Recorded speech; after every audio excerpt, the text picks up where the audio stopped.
From Simon & Schuster Audio. The Wasp Trap by Mark Edwards. Read by John Hopkins and Anna Burnett. Prologue. July 1999. It was the last Friday in July, and I was trying hard not to panic about the deadline when Lily made the suggestion that would change everything. "I've had an idea," she said, in that measured tone of hers. "I want to devise a test that will tell us if someone is a psychopath." There were only 3 of us left in the library: Lily, Sophie, and me. The others had gone outside to smoke or get some air while we carried on working, though at least we were cool in that dark-panelled room that the sun barely touched. The library was now a makeshift office. Antique tables and chairs with wobbly legs had been dragged in from other rooms, and cables snaked across the floorboards to connect the fruit-coloured iMacs that we'd been sitting in front of since first light.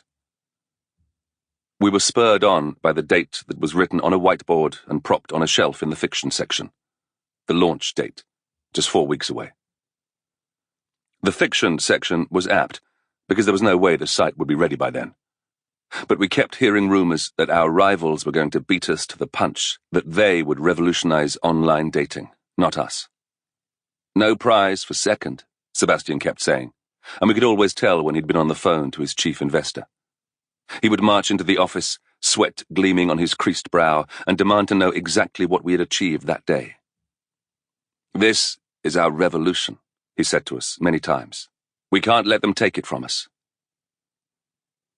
I could hear the professor upstairs in his study now, pacing from one end of the room to the other.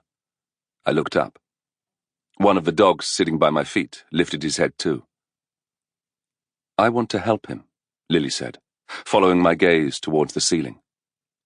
And that was when she came up with her suggestion. A test to identify psychopaths.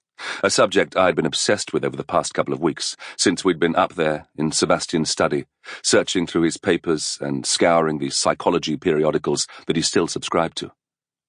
We could ensure it was reliable, trustworthy, something he could use in his other work. What do you think? Will? Sophie? A test. Hadn't we done enough of those this summer? I'd been tested before I even met the professor, and since coming here to his house, I'd spent hours in front of the computer, completing questionnaires, trying to figure out how much I agreed or disagreed with statements like, "I feel comfortable around strangers." "How would you go about it, Lily?" That was Sophie. She was seated across from me. Sample complete. Ready to continue?